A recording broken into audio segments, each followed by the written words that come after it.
Good afternoon, everybody.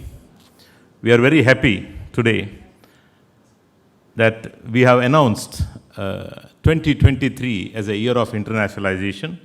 As a part of that, we are planning for series of activities.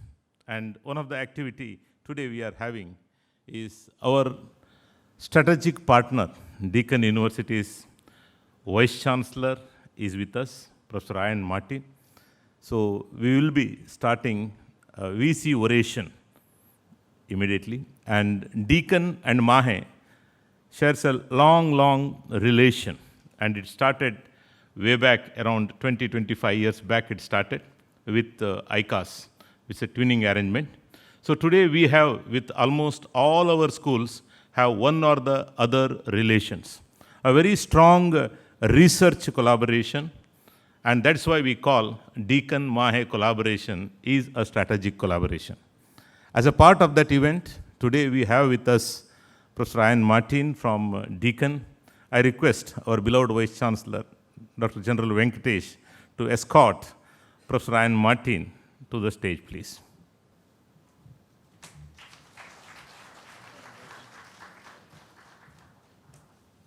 Yeah. Without further delay, I request our beloved Vice Chancellor to introduce Professor Iain Martin to the August gathering. Good afternoon, ladies and gentlemen. Honorable Pro-Chancellor of Mahe, Dr. H.S. Bilal. Professor Iain Martin, Vice Chancellor and President of Deakin University, Australia. All the heads of the institutions, heads of the departments, faculty, and guests from Deakin University. It's a matter of great pleasure for us at Mahe today that we have Professor Iain Martin, Honorable Vice Chancellor and President of Deakin University, is here with us today, and he has accepted to deliver the Vice Chancellor Oration for the year 2023. And I extend a very warm gratitude from all of us for accepting our invitation and for agreeing to deliver this oration. As Professor Karunakar said, Mahe has indicated that 2023 will be a year of internationalization. And the previous year we had the theme of innovation and entrepreneurship as a university special focus, and this year it will be internationalization. In fitness of things, it is really great that we have Professor Iain Martin to deliver this talk on impacting global citizenship through internationalization of higher education. Ladies and gentlemen, Professor Iain Martin is Vice Chancellor and President of Deakin University. Professor Martin came to Deakin from Anglia Ruskin University in the United Kingdom, where he was the Vice Chancellor from 2016. Prior to that, Professor Martin was the Deputy Vice Chancellor Academic at the University of New South Wales in Australia for 4 years. Professor Martin spent the previous 12 years at the University of Auckland in New Zealand, where he held numerous positions, including Head of Surgery, Dean of Faculty of Medical and Health Sciences, and for the last 18 months of his time there as Deputy Vice Chancellor, Strategic Engagement with the responsibility for external and international engagements. Professor Martin was appointed to a number of government roles in New Zealand and worked extensively with the Australian Medical Council in the assessment and accreditation of medical schools and specialist colleges. His research portfolio focused on gastrointestinal cancer, mainly stomach and esophageal tumors, and laparoscopic surgery.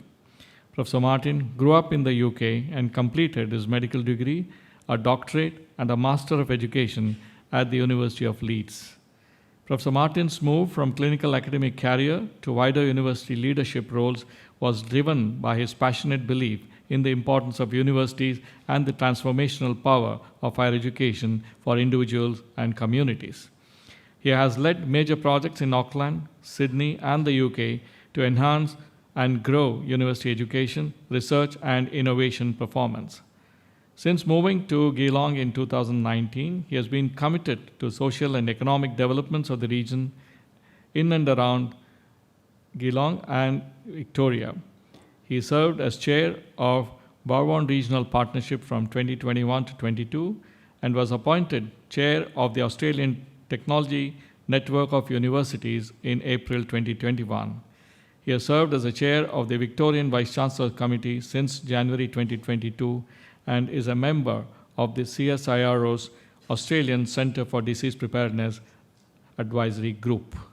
Ladies and gentlemen, let's welcome Professor Iain Martin with a big round of applause, and I request Professor Martin to deliver his oration. Pro-Chancellor, Vice-Chancellor, friends, colleagues, staff, students, it's a real privilege for me to be standing here, and I'm both honoured and humbled to be asked to give the oration today. The title is interesting, and I'm going to start by saying what global higher education is, but more importantly, what it's not. This is not about the globalisation and creating uniformity of higher education. It is actually about how we bring the richness of global engagement into the lives of our staff, our students, and our communities through the linkages we have. I'm going to talk quite a lot from a Deakin perspective, but I'm going to throw in a few things in there. So, this matters. It is really important. I wouldn't be standing here today talking to a group of Indian colleagues if it wasn't for a formative transnational experience in my own undergraduate education. So, wind the clock back to 1986. I was a young, somewhat thinner, certainly more haired medical student. And I spent 3 months in rural UP as part of my medical degree, and that changed my world perspective in those 3 months. I learnt so much. I gained a real understanding of different cultures, different approaches, but it also gave me an enduring love of India, which is one of the reasons why I was interested in the job I have now, and more on that in a minute. So, from an N of 1, me, you create impact through global higher education because we provide our students that unique experience to live, see, and do something differently. The other point I want to make, you've heard my career. I've worked in 4 large universities, and in 3 of the 4, I've had a very significant international role. I've had the absolute privilege to travel very extensively. I'm not sure my global carbon footprint would pass muster with many now, but it's certainly given me an opportunity to see many, many countries around the world, engage with many colleagues, and perhaps most importantly, engage in conversations. And whether I'm traveling in India, in Indonesia, in China, what I'm struck with are the differences, but more struck with the similarities. We've talked about this today. If you sit down with a family and have dinner, the context may be different, but I can pretty much guarantee you the conversations around the dinner table are global.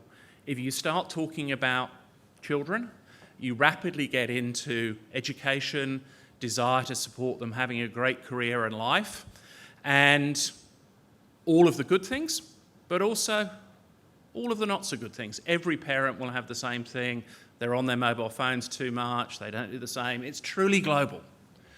If you go and talk to industry globally and talk about the graduates that they want to have in their industry, they will say to you, and I've had this conversation in probably 8 countries, almost exactly the same thing. When I'm looking at a graduate, if you come from a good university, I take the base technical knowledge as a given. We know that a Manipal education, a Deakin education is going to give you that base technical knowledge. But what they want are students who are able to communicate well, work in teams, become critical thinkers, to challenge the orthodoxy, to work in shades of grey, but increasingly to have the competence to work across cultures. Because most companies now are gaining global footprints, and probably no more than Indian companies at the moment, the rate of growth of Indian companies globally. So that sense of this matters is really important. If you go and talk to governments globally, they're talking about the same things. Might not be in the same order, but the same things. Skills and education comes up almost every time you talk to government, because almost every government at the moment recognises that the only way their nation and the globe can deal with some of the existential challenges we've got is by applying the talent, knowledge and education of the generation that is following behind us to address and solve some of those problems. But also they know if they want to grow social, cultural and economic well-being at home, they need the education system to work well. Closely followed on by that is a conversation about clean renewable energy, sustainable water, food and agricultural security, and managing the environment. Pretty much they're shared, they're global. Every country's looking at them through a different perspective, but they're the same. So I think that's why I talk about this being global, but I don't see this as being vanilla globalization where effectively every university in the world becomes a McDonald's branch that basically you get effectively the same fare wherever you trot up in the world. I would have to say that's one of the most depressing bits about international travel, is the fact that there's too much McDonaldization of the world. What we want is local, but done with a global context. So those are sort of a few introductory remarks. So what about Deakin?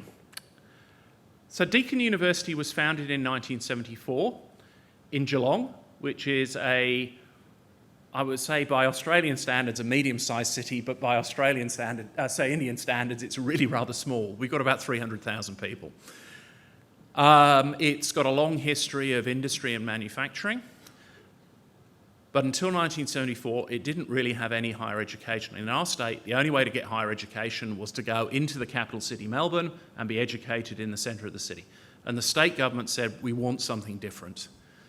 And they established Deakin and said, we want Deakin to be Australia's most progressive university. And they actually put it in our Act of Parliament. So progressive in their mind then doesn't mean the same as progressive means now. It meant driving progress. And we've taken that seriously. We're named after Alfred Deakin, who was Australia's second Prime Minister, and I'm going to say one of the fathers of federation. I know using the word father now is tricky, but at that point they only were fathers. They were a very white, very male group who shaped Australia's federation. Deakin was a larger-than-life and complicated character, but there are two things that I would say about Deakin that are relevant to the university that is named after him. One, he was driven by knowledge and education, and he made sure his daughters were educated. Now, in the late 19th century, that wasn't always the case.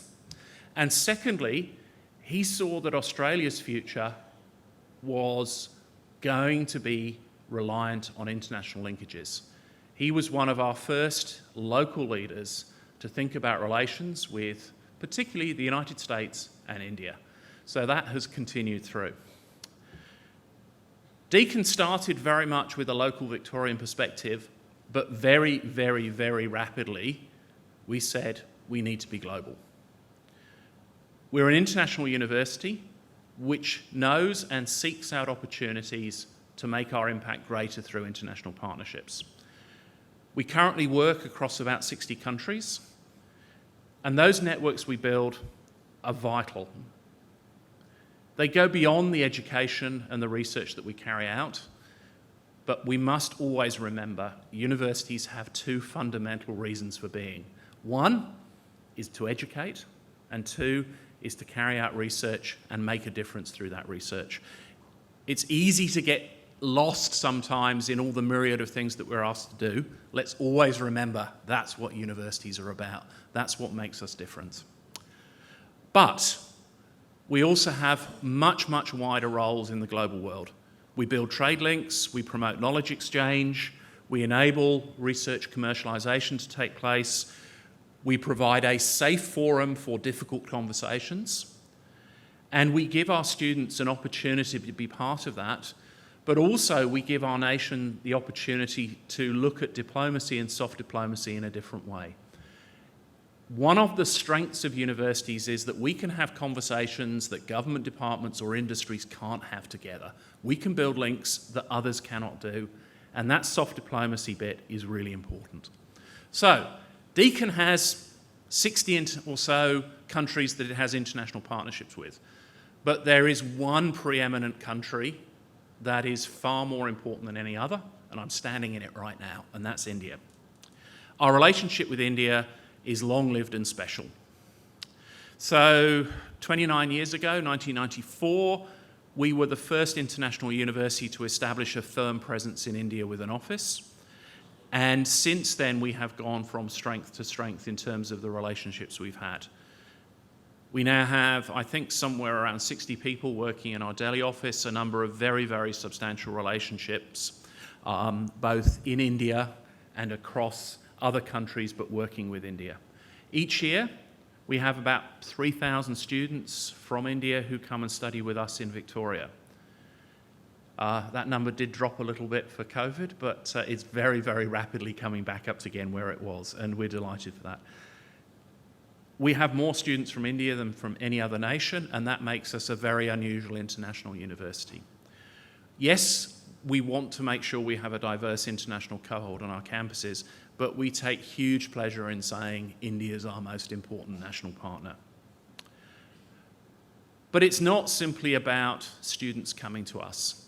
And if that was our only strategy, and that was the only part of creating global impact, while sucking students out of India to come to Victoria to be educated, some of which will come back to India, some of which will stay, we've really not delivered on our potential. And we talk a lot about making sure that in our globalization, international efforts, that mutual benefit is clearly in there. If we come and work with a partner country with one goal, which is recruiting students, it's not going to be a substantive or long-lived partnership. We have so many opportunities and so many activities around student exchange. I could go on forever. We've spent a meeting today. We've got lots and lots of things happening in that space, but we want to make sure that we build much more substance so that, coming back to my opening remarks, we are best able to address those global challenges that relate to the need for education and skills and addressing the existential challenges that face our planet. So, drilling down a little bit further, our relationship with Manipal Academy of Higher Education is, I'm not going to be brave enough to say it's quite the oldest, but I think it is almost the oldest institution-to-institution partnership that we have in India. It's 2 decades plus old, and that longevity of it in itself says something about what we've been able to achieve. It's not confined to just one area of the university. Yes, it started with the ICAS program, but it's grown very significantly more than that. We've just sat down for an hour and worked our way around a conference table probably filled with about 25 people, and pretty much every one of those on the Manipal side was saying, we're doing this, we're doing that, we've got opportunities in other areas. So, ICAS, software engineering, applied science, data science, engineering and IT, health, psychology, nutrition, sports and exercise science, the increasingly important area of arts and communication. So many areas we could go, but built on a shared understanding of what matters for both our students and our staff. It is immensely exciting to see those opportunities, and I think there are going to be more in the future, and I'll touch on a few of those in a minute. Education is one of those 2 pillars, research is the other, and certainly we've had a number of really productive, really mutually beneficial research partnerships with Manipal. And I think now for more than 10 years we've had a number of projects, we've had quite a number of PhD students in Code-to-Tell programs and others, whether it's health, arts education, engineering the built environment. 3 of our 4 faculties are actively engaged in research projects with Manipal. So, we've got a great partner here, but let's go from the local back out again for a little bit. When I came in 2019, we started to think about the next 10 years for Deakin. What would the next 10 years look like? joking apart, we had a little exercise in December 2019 where we said, let's stress test our ideas. Let's see what we would do if some strange things happened in the world. And this was in December 2019, and we thought about many, many things. And we thought about the challenges of flights suddenly being shut down, not for the reasons that we all know about now, but for other reasons. We thought about global barriers to trade. We thought about what might happen if students refused to fly anymore because they said, I'm not going to have a carbon footprint that I can't justify. We thought about what would happen if education went entirely online. And we tried to engage people with this conversation, and nobody was interested. They said, none of that's ever going to happen. It's crazy. And then, of course, in February, March 2020, the world changed, and I think the world changed forever in terms of the way we think about many things.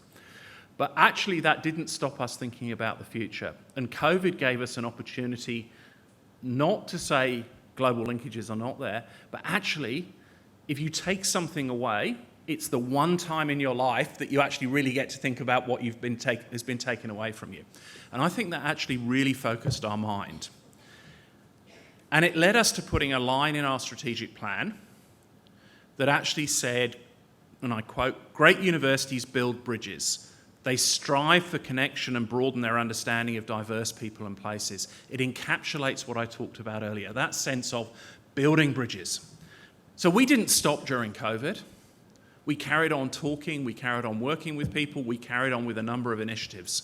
And in fact, we probably have more new things starting in India in the 2 COVID years than we'd had in probably the preceding decade. Because I think we were driven by that sense of, we've lost something here, we want to make sure we don't lose it permanently. We also felt strongly that if we're going to deliver on what our government and our communities in Australia expect from us, that is to say, positive impact making a difference, we will be doing them a disservice if we don't build and enhance and maintain those global linkages. We've also had a 3-year period, and I'll come back to this in a minute, where the relationship between India and Australia has probably never been stronger. And I think, again, great platform to build on. In thinking about where we go with our global partnerships, part of setting the strategic plan, part of working now as coming out of COVID, when we start to think about who we're going to work and where we're going to work, 3 I's come to mind. What is the institution or institutions we're going to work with? On that, the most important thing is not where that institution is, it's not necessarily what they write about themselves, it's the values and the lived values of that institution. Do they align with what we think is important? Do they align? Because if we don't get value alignment between institution, everything else will fall apart. We think about industry, and I don't mean industry in the sort of manufacturing factory type sense of industry, I mean the areas of study. So do we align in terms of our focus on advanced manufacturing, clean energy, education, sports and exercise science, all those areas? Are there industry links? And finally, 3rd I, impact. We called our strategic plan Ideas to Impact very deliberately. Universities are places to generate, explore, challenge, provoke around ideas. But I would argue, and I'd say this till I go to my grave, that if those ideas simply stay in the university as an academic exercise, however wonderful that might be, it really doesn't make a lot of difference. It's how we take those ideas out from the walls of the university into the community, be it local or global, and make a difference. That is impact. Our impact is delivered through our education, and let's always remember, when people start to talk about the impact of universities globally, they tend to focus on research and commercialisation. The impact we create for the globe through education dwarfs anything we will ever do through our research. That's not to say the research is not important, but let's always remember the biggest impact we create is through our students, and that's why university to university, institution to institution links are so important. I've already said our partnerships here are so important in India. We want to continue. We've got a number, but in looking at the next decade, what we've also said, if we want to maximise impact in terms of what we're doing as a university, the solution is not to extend the range of partners. And I think this is the challenge for many universities. It's to be brave enough to actually say, we want to shrink that pool, but grow depth in the relationships, because actually that is what is needed. It is incredibly easy to have a superficial network of 100 university partners around the globe. I can jump on a plane, I can have a very nice meeting, I can have lunch with another Vice-Chancellor, and we can sit there and sign an MOU, and maybe if we're lucky, a few students will do a student exchange program in 2 years' time. It's quite fun, it's really easy, but that is not creating global impact through the global linkages in higher education. Doing it properly is much, much harder, and it's seriously hard. So nobody should be under any illusion this is easy. It takes time, it takes commitment, and it also takes a sense of dedication that you have on both sides, not to get so swamped in the day-to-day that you've got time to continue to nurture and support those relationships. So we said depth, values alignment, maximising impact is going to be where we are at. And that's one of the reasons why I'm standing here today. As I said, one of the great things at the moment is the relationships between Australia and India are probably better now than they've been at any point in my lifetime. It is a critically important relationship for Australia, and increasingly we're seeing it as a critically important relationship for India. It's bound on many things, and I'm not going to get into the jokes around curry and cricket and all the other things. I think it is now far, far, far more substantial than those sort of trite observations around the things that bind us together. And at least for most of my colleagues in Australia, this is not a week to be talking about cricket. So please be kind. It is now for Australia undoubtedly one of the most significant relationships we have. Our Prime Minister is here in March. Your Prime Minister is due to be back in Australia later this year, we believe. The world stage is changing and changing rapidly, and we see that there are great opportunities. The relationship continues to converge. Education, regional stability, energy, resources, trade and investment, food and agriculture. It's been underpinned by the Comprehensive Strategic Partnership announced in June 2020, followed by the India-Australia Economic Cooperation and Trade Agreement signed in April 2022. That is a momentous thing to be talking about. From our perspective, that will go further. We believe our Minister of Education will be here next week to finally sign off the mutual recognition of qualifications piece of work agreed between the two nations. All of it is beginning to take fruit. The next decade is daunting. The challenges are huge. Not only are we recovering from the impacts of COVID, from supply chain challenges, from challenges with travel, from energy security, but we're also building a new future together, one that we've not mapped out before.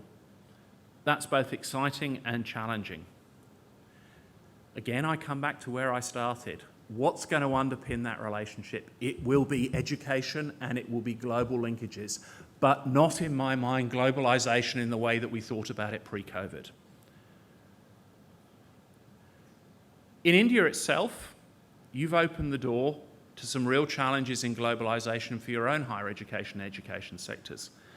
The NEP, which we first saw the draft in 2019, has now become an agreed document, is a quite remarkable piece of policy that shapes what from the outside looks to be exciting but extremely challenging in terms of delivering an educational framework for the nation over the next 20 to 30 years.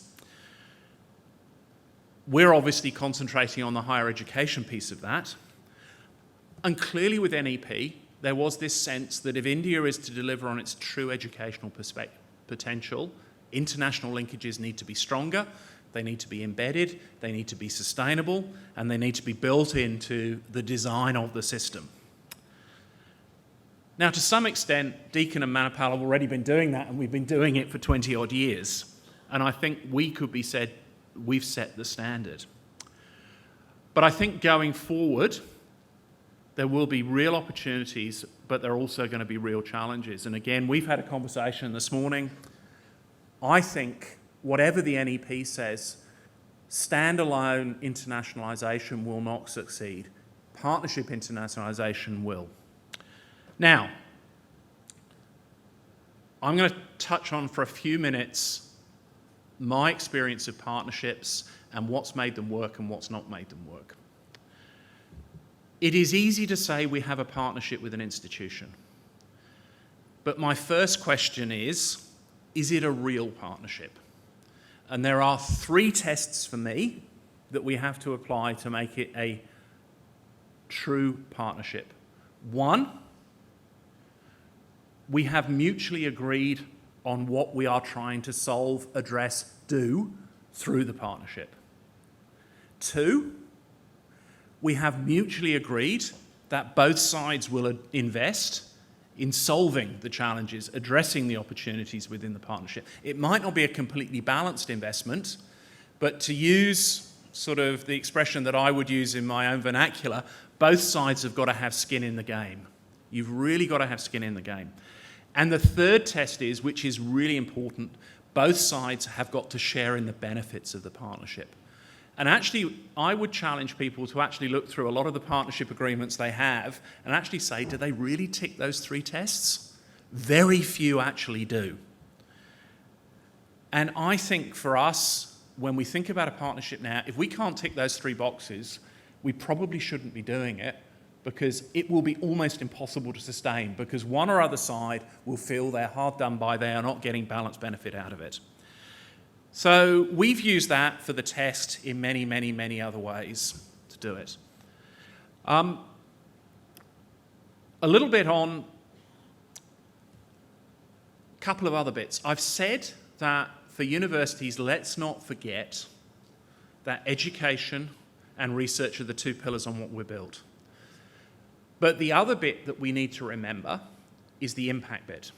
I've talked about education leading to impact in terms of what we do with our students' lives and enabling them to have the most fulfilling lives they possibly can. How do we create impact through our research?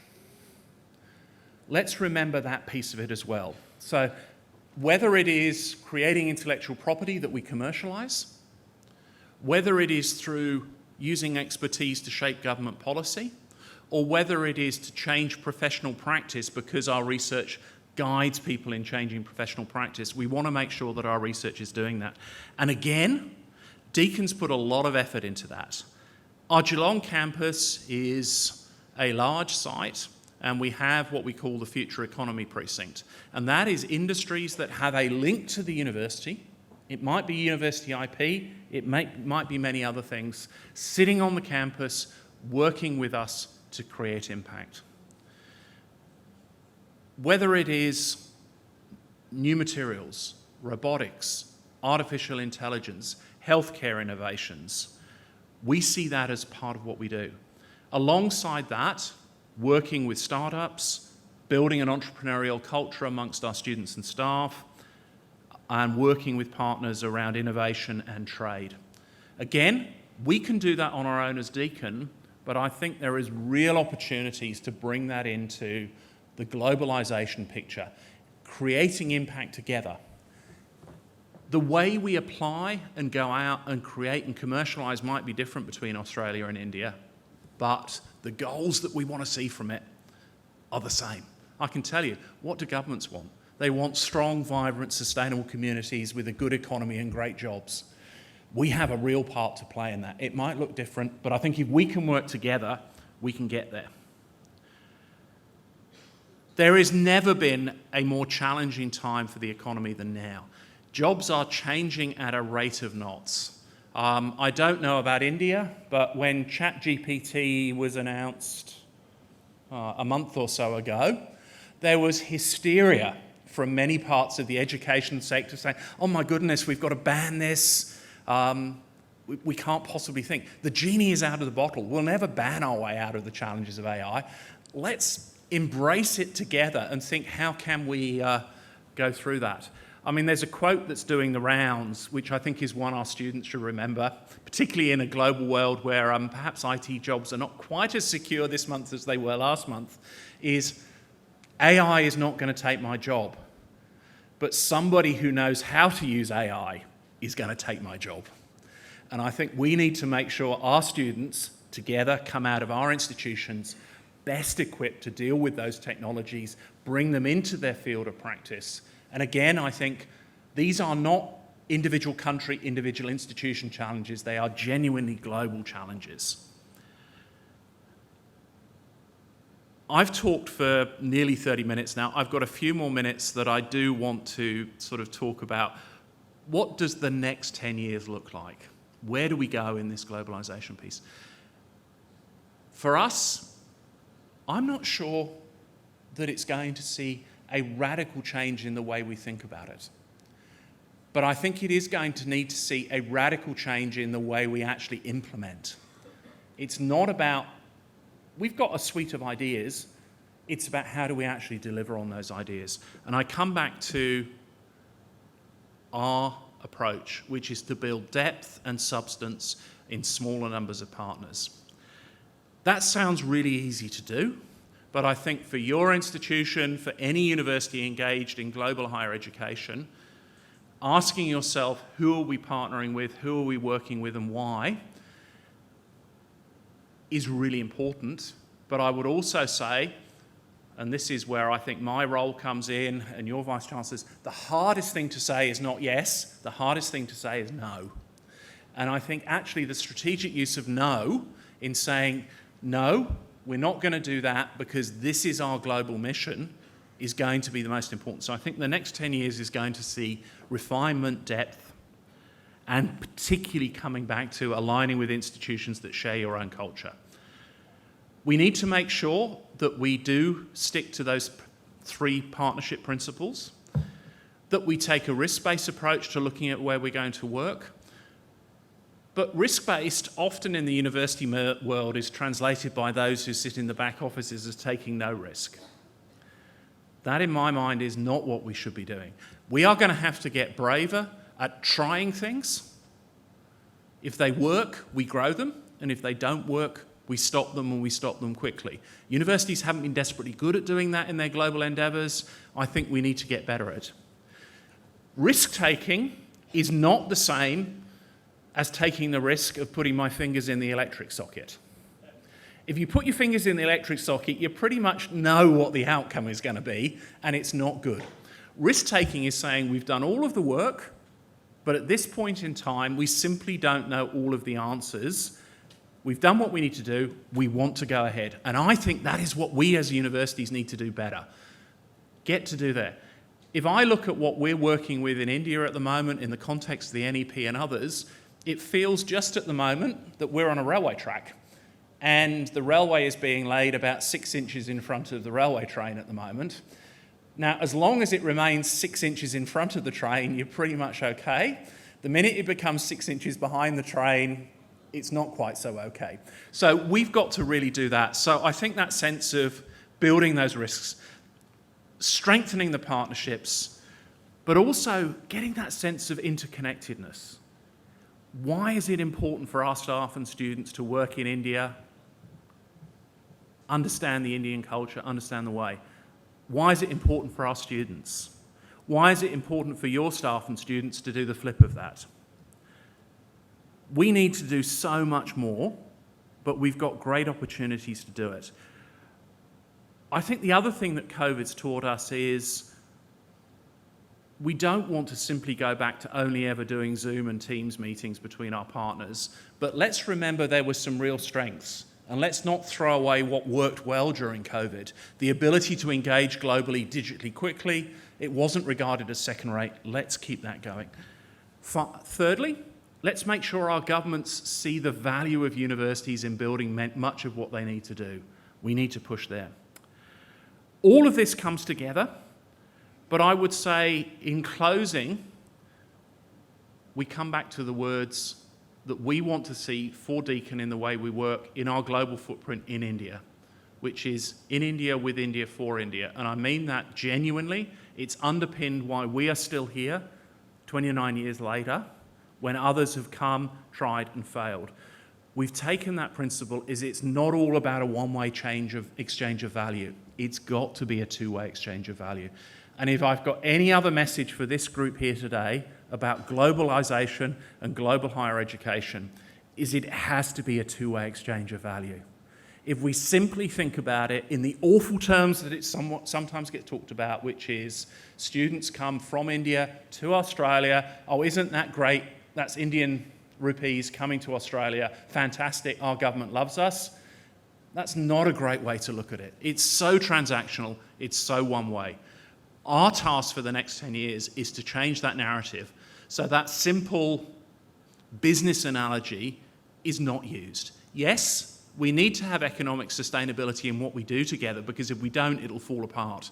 But let's remember, the future of global higher education is in creating impact across partners through education, research, and the impact we create from both. I could talk for a very long time about this. It's been part of my professional life for the last 20 odd years. I hope that's given a flavour of what I think is important, a flavour of why we feel as a university this is so much part of what we are about. That sense of being bridges between communities is an inherent part of being a university in the 21st century. Thank you once again for the opportunity to speak to you. It's a real privilege for me to be here, and I look forward to coming back again in the future. Thank you. Ladies and gentlemen, you will agree with me that this oration has been very thought-provoking and impactful, emphasizing on the way the international relations, rather the international collaborations between two universities should progress, and the test that it needs to withstand to prove itself as beneficial. And more importantly, I think what Professor Iain Martin has mentioned is about these collaborations should not be transactional, they should be transformative and bring an impact to all the stakeholders and also make a difference to the world that we live in. And ladies and gentlemen, let us put our hands together once again to Professor Iain Martin for this wonderful oration. Though it's not customary to be seeking answers from the orator, I think he is gracefully accepted to take a few questions. If there are any questions from the audience with regard to the subject that has been discussed today, please feel free to talk to Dr. Martin about it. This question is not mine. Somebody sent it through a WhatsApp so people know that you are here today. So this question is about the significant barriers today on internationalization of higher education. I'm sure you had spent a lot of years during your own education in Auckland and even before that. What is in your experience, most significant barriers today in this area? I think the most obvious one that you can put up is financial. If you're looking at students, often the students who will benefit most from that international experience are those who perhaps have the ability to pay the least. And I think for student mobility, that is the challenge. I think cost for institutions is always a challenge, is that it's quite hard to find and identify the resources to start with to get these things going. And again, I think that comes back to the thing I was talking about, risk, is we need to be prepared to take some risk, and that includes investment risk in developing this. I think the other real challenge is getting substance behind the international partnerships. I have been doing international senior roles for nearly 2 decades now, and I don't know how many MOUs the universities I've worked with have had, many, many hundreds. You can count on the fingers of one hand those that have really delivered benefit. And I think the biggest barrier is actually working hard to be able to say, we're not going to do this if we can't make a real difference for our students, for our staff and the community. And that's really hard to do. And as a leader, I'm sure you'd agree, saying no is much, much harder than saying yes. I had two questions that came to my mind as I was listening. You mentioned the necessity of fostering critical thinking, and I was wondering how this is being done at your university. What are your strategies there? Second question is related to the first one, as on my part, I believe part of the answer goes with multidisciplinarity. And I was wondering what your university is doing in that sector to foster multidisciplinarity. Two really easy questions, not. So I think with critical thinking, I think it almost has to be underpinned in everything you do within the student's education, which is we want to make sure that the students are not being spoon-fed, this is the answer. The curriculum has to be designed in a way that ensures the students know the strength of the evidence that underpins what we're teaching them, but more importantly, the gaps in that evidence. Get them to challenge. Get them to work in teams together. Now, students generally hate teamwork. It's a global phenomenon that they don't like it very much. But I think actually, if you can do it well and structure it well, it is one of the best ways of getting students to think critically, because they start asking themselves as a group those key questions. So I think it's not one answer, it is actually fundamentally building it in. And I think the way we think about curriculum, which is to use didactic teaching only where we absolutely need to use it to provide a clear underpinning, and to do other much more flexible, smaller group, team-based approaches for some of the other things, starts to get you there. Multidisciplinarity is, I think, one of the harder things to get over. And it's particularly hard in professional universities where you have lots of programs where you are training engineers, nurses, medics, pharmacists, where through either the absolute enforcements of a regulator or the notional faculty telling you we can't possibly go outside our own discipline because the regulator wouldn't like it, that we don't broaden it. But I think thinking about how we encourage students to study outside of their own area is really important. And I think one of the models that has been very common in Australia, and I think now, literally this week, or I think, is the idea of dual degrees. So you study for 2 degrees simultaneously with some overlap. So it's not a dual degree in 3 + 3 years. So 6 years, you can do a dual degree in 4 years because you overlap with some of the teaching. So that sense that you've got somebody who's studying, say, a commerce degree, but also a communication or fine arts degree or an engineering degree, so that they start to think right from the word go. Where it is more challenging is actually in faculty groups, and I think it's actually building the right thing. So when we talked about our strategy, we didn't say we want to have research in this faculty or that faculty. We said we want to have research in 5 areas that is shared.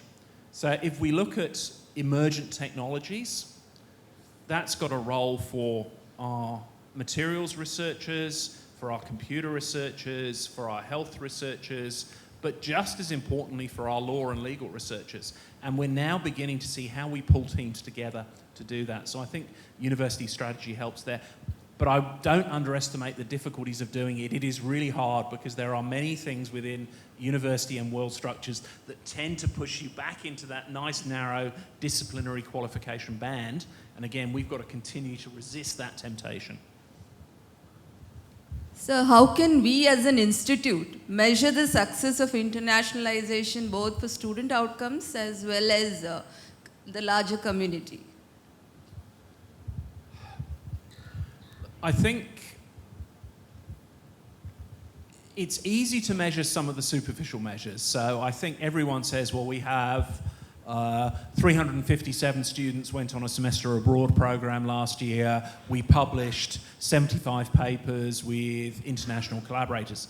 Those are really important. I think the challenge is that actually the real measures are actually far more diffused in the rest of the organisation. So if we look at internationalising our student experience, I would say probably the best measure is actually how well do our students do in terms of building careers. I think all of us would inherently know that they're probably stronger because of that international, but if someone can tell me how you dissect that out in the measure and say, we've got 5% better employment outcomes and salaries because of international, please tell me, because I would love to know. I think the same thing comes from the research piece. Yes, we know our research academic impact is greater because of internationalisation. We know that citations is far higher if you publish with an international collaborator. But again, taking that out to other areas of research commercialisation, it is much, much harder to do. I think we will see it and build in, but I think those really important measures, I've yet to see any way of capturing them. We still capture the things that we can talk about because they're proxies, but I don't think they're the most important measures. Okay, hi, Prof. Can you see me? Oh, yes, sorry, yes. Okay. My question is about you were talking about global impactful partnerships or Yes. strategic partnerships. So, for example, Deakin has one partnership with an online platform called Upgrade. Yes. For empowering some kind of management education. Yes. I think that's a management degree. So what is Deakin's perspective about the accreditation part of those kind of online platforms? Because they are not accredited bodies. And what is your perspective about that? I want to know, because many students have taken admission in those programs. So I think the idea of using a third-party online provider to deliver online education is not novel or new within the Australian context. It's happened for quite a long time. There's an organisation called Open Universities Australia, which is effectively a platform to bring together offerings from many universities. So we've had this idea for a long time of using a third party to do this. Where do we sit? Well, we sit in terms of academic quality. So we approve our programs through our faculties and then the academic board. The upgrade program has got academic board approval to meet Deakin standards. It is moderated, accredited and assessed in the same way. We use the online program provider to do the sort of the back office, but they're not doing the academic definition of the course, they're not defining the assessment, they're not doing the other piece. So for us, it wasn't a new thing to do. It was very new in India because it wasn't part of the Indian environment, but it wasn't new. It doesn't work for every student, but where does it work? If you're a 40-year-old professional who's got a really busy job and you want to get an MBA international, that kind of model actually works really quite well for you because you can fit it in late in the evening when the children have gone to bed. Other times, it works. It's not going to work, that model's not going to work for an 18-year-old school leaver who wants to have the social experience of an on-campus experience. And I think that's the other thing that we've realised is that student experience is not a one-dimensional measure. When we tend to talk about student experience, we tend to look through the lens of the school leaver, year 12 student who comes to do their first bachelor's degree. For Deakin, that's a really important cohort, but it's only about 40% of our students. The rest are coming back to university later, studying for postgraduate qualifications. A good student experience for them is very, very different. We've got to do both, and that's both an opportunity and a challenge. Right. Thank you very much for your presentation. So when it comes to global citizenship education, so that's something that we are all looking up to, particularly in the world where there is so much of political tension. So of course, internationalization of higher education is looked at as one of the things that can actually some kind of bring in a change in these kind of political tensions. But of course, that's going to have a larger impact. So how do you see these political tensions having an impact on internationalization of higher education? And how, using the global citizenship education through internationalization, we can address the challenges that the world is currently facing? Yeah, thank you.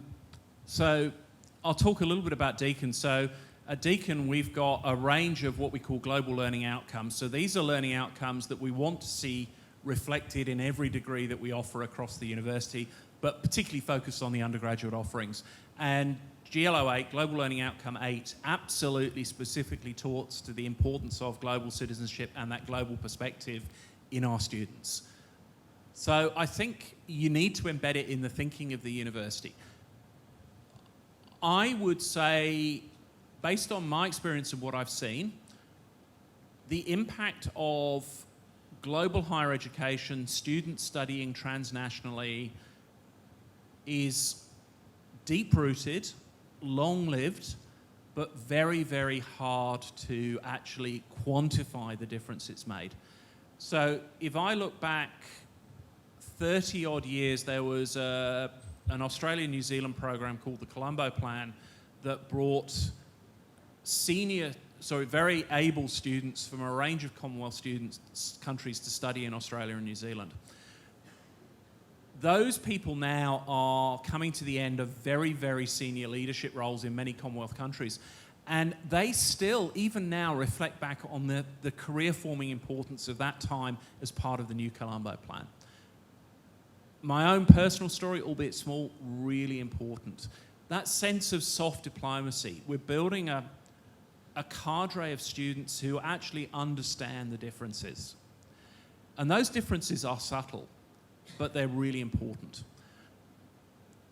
The global tensions will pose problems. They pose problems to travel.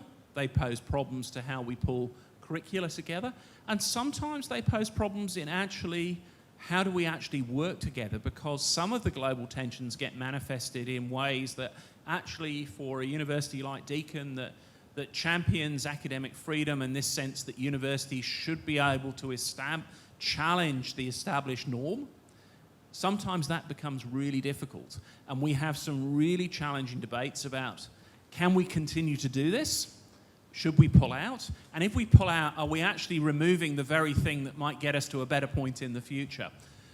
But I would continue to argue that one of the greatest contributions we can make is actually building those linkages, because we will get not just one or two students who've got that understanding, but tens of thousands of students who will have a sensitivity and awareness that the paradigm that they grew up with is perhaps not the only paradigm that the world lives by. They might not necessarily agree with it all, but they understand the why, they understand the how, and they can work with that. And I think that is so important. It's probably one of the things why education has this, at least in my mind, pivotally important role. So it is going to be more difficult. It has made it more difficult. But at the same time, in terms of Australia and India, we have to reflect that the very global challenges you are talking about are the very things that have encouraged our two nations to come perhaps a little bit closer together. So it is a two-edged sword. Thank you so much, Professor. I think, ladies and gentlemen, you'll agree with me, it's been a very interesting and engrossing conversation and a very thought-provoking oration, and thereafter the discussion has been very, very enlightening. And let me once again thank Professor Iain Martin for taking his time out to be with us and deliver this oration. And to us at MAHE, it's a very special day and a special event. And the perseverance and the strength of the MAHE's Deakin collaboration is for all of us to see. And it has sustained over 27 years, and it's poised for the next level as we go forward. I'm sure it has answered all the three questions that you have in mind, that you posed. And going forward, I look forward to a very mutually beneficial and value addition to our students in their academic progression, in their career progression, in their research opportunities. Mutually, I would agree with Professor Martin when he says that any collaboration must be mutually beneficial. To our researchers and to our faculty, let this collaboration help them to achieve their potential, true potential, and to the global community, let the two universities put their heads and hands together in solving global problems to make things better for the entire world. Once again, thank you very much, sir. And now, I request our Pro-Chancellor to join us, sir, in felicitating our orator for today in our traditional way.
this, we are concluding the Vice Chancellor's Oration program. Thank you one and all for your gracious presence. Thank you.